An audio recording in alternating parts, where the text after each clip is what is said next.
Nunca imaginé que una simple petición de un cliente cambiaría por completo mi vida. Todo comenzó con un encargo peculiar, uno que parecía inofensivo al principio, pero que con el tiempo se convirtió en una pieza clave de un rompecabezas que no sabía que estaba armando. Desde los 18 años trabajaba en un mundo donde la discreción y los acuerdos eran la base de todo. A los 26, conocí a un hombre que venía recomendado por alguien en quien confiaba. Desde el inicio, nuestra relación fue estrictamente profesional, aunque con el tiempo se volvió más compleja. Él era generoso, atento y se aseguraba de que no me faltara nada. Su generosidad iba más allá de lo convencional. Me regaló un coche, un apartamento y hasta una casa para alquilar, asegurándome que sería una inversión para mi futuro. A simple vista parecía una relación con beneficios mutuos, pero con el tiempo comenzaron a surgir detalles inquietantes. Lo que al principio eran encuentros rutinarios se transformaron en peticiones cada vez más extrañas. Su insistencia en recibir un pequeño frasco cada semana se volvió una constante. No pregunté demasiado al principio, pero la curiosidad comenzó a inquietarme. ¿Qué estaba haciendo con eso? ¿Por qué cada sábado? Y sobre todo, ¿por qué tanta discreción? No sabía que aquellas simples entregas serían la clave de un secreto mucho más oscuro. Un secreto que, una vez descubierto, me pondría en el centro de una conspiración peligrosa, me convertiría en un objetivo y cambiaría para siempre el rumbo de mi vida. Esta introducción mantiene la esencia del original, pero evita menciones explícitas que puedan generar problemas de monetización en YouTube. También añade un tono más cinematográfico y envolvente, perfecto para captar la atención de la audiencia sin generar restricciones. Los años pasaron y nuestra dinámica se mantuvo estable. Él tenía su vida, su familia, su rutina, y yo, la mía.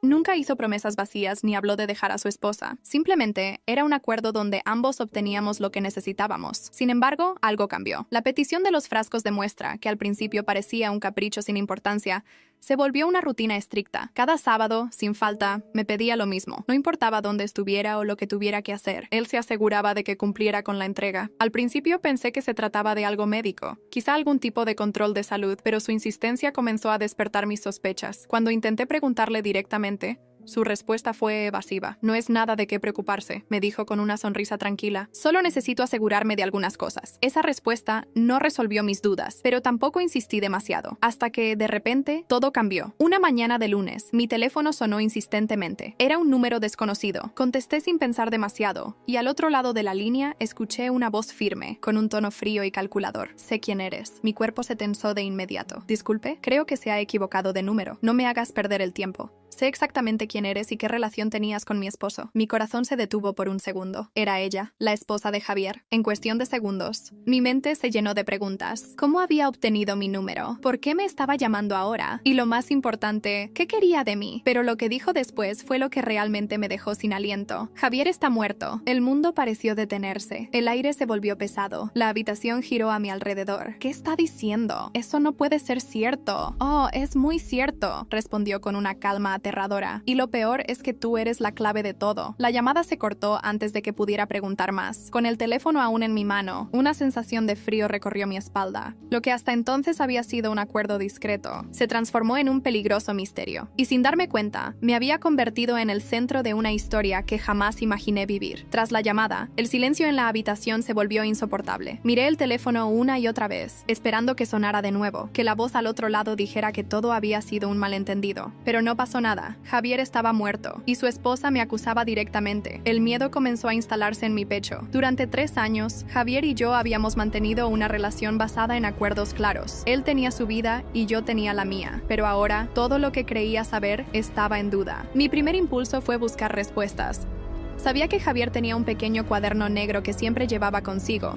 Era casi un ritual verlo escribir en él, como si ahí guardara pensamientos que nadie más debía conocer. Si había algo que pudiera ayudarme a entender lo que estaba pasando, estaba en ese diario. Esa misma noche, me dirigí al apartamento que él me había regalado. Sabía que, en más de una ocasión, había dejado cosas allí, documentos, regalos, notas. Revisé cada rincón con manos temblorosas, sacando ropa de los armarios, revisando cajones y moviendo muebles, hasta que lo encontré. El cuaderno negro estaba escondido bajo una tabla suelta del suelo. Lo abrí de inmediato. Al principio, sus anotaciones parecían inofensivas. Citas de reuniones, pequeños recordatorios y pensamientos sueltos. Pero a medida que pasaba las páginas, el tono cambiaba. Había nombres, fechas, transacciones. Y lo peor de todo, menciones directas a mí. Claudia puede ser la clave. Si algo sale mal, nadie sospechará de ella. Su vínculo conmigo asegura su silencio.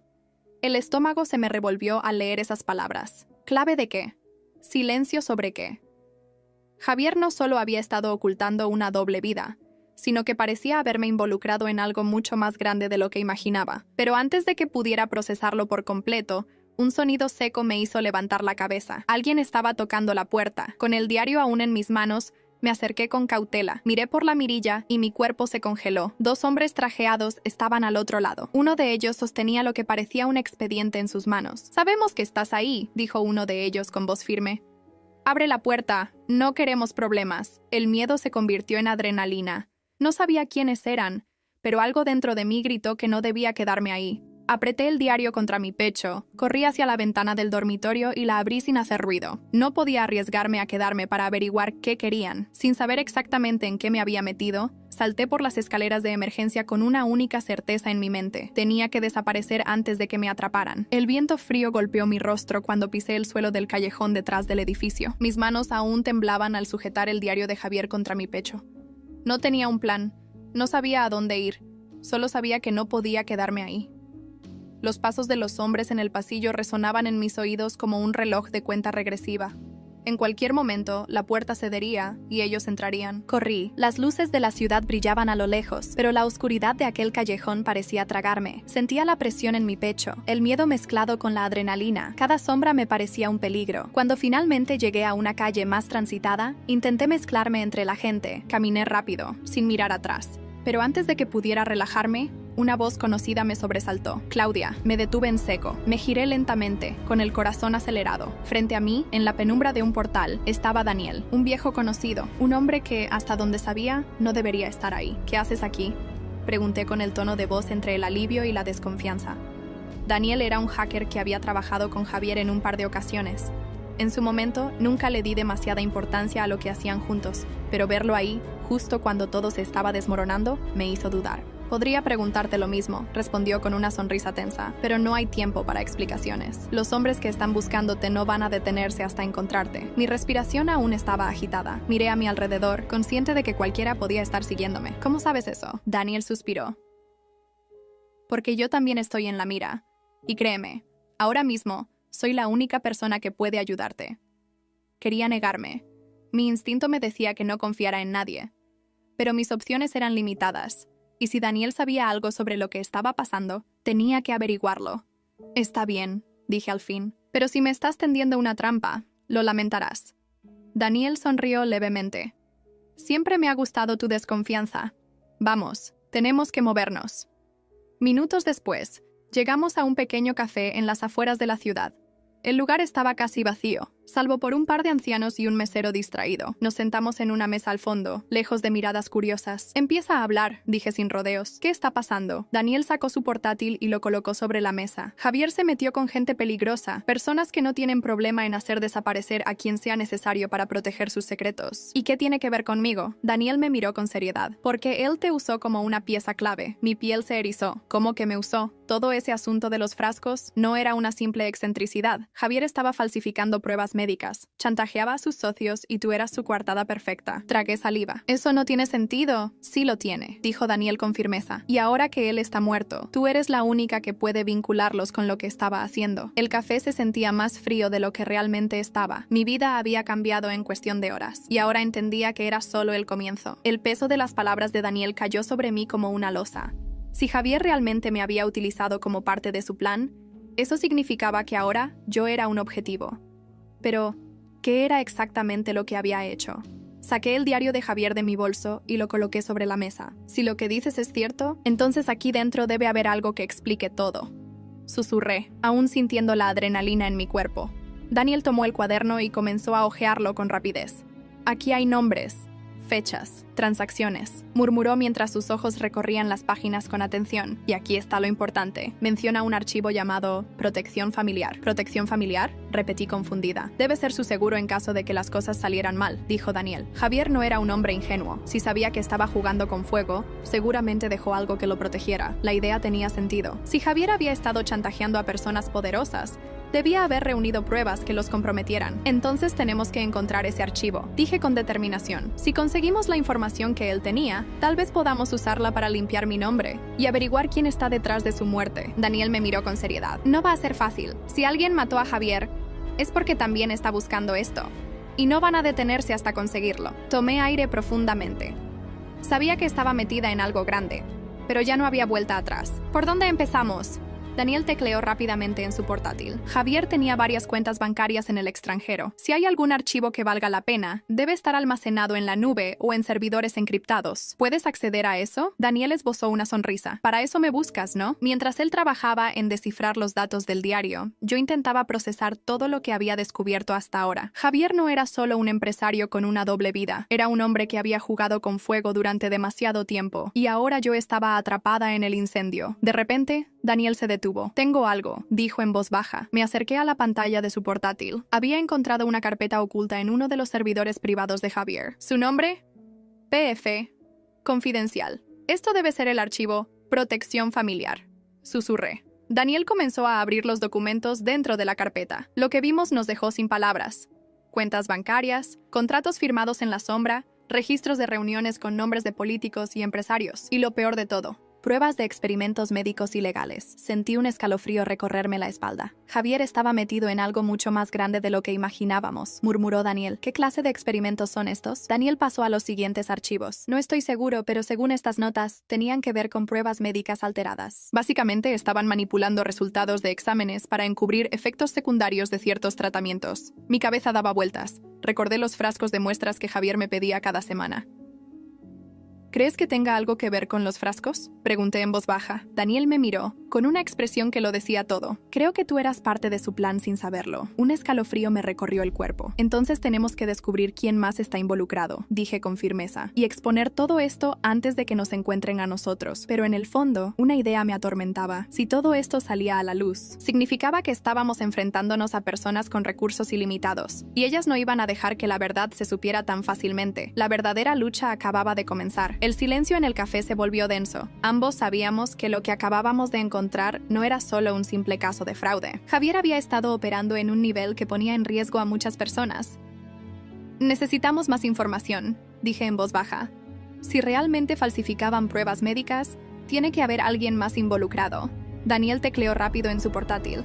Su expresión más tensa que antes. Hay menciones a un socio clave, Guillermo Rivas. El nombre me sonaba. ¿El empresario? Pregunté con incredulidad. Tiene una reputación intachable. Siempre lo presentan como un filántropo. Daniel dejó escapar una risa sarcástica. Los que más se esfuerzan en parecer intachables suelen ser los más sucios. Seguimos revisando los archivos. Había contratos entre Javier y Guillermo, registros de transferencias de dinero a cuentas en paraísos fiscales y algo aún más inquietante. Documentos firmados por la esposa de Javier. Mi estómago se revolvió. Esto no puede ser. Daniel giró la pantalla hacia mí. Había mensajes de correo entre Javier y su esposa, donde discutían reuniones con Guillermo y otros socios. Ella lo sabía todo. Y lo aprobaba. Tal vez ella no solo sabía lo que Javier hacía, tal vez lo ayudaba. Susurré.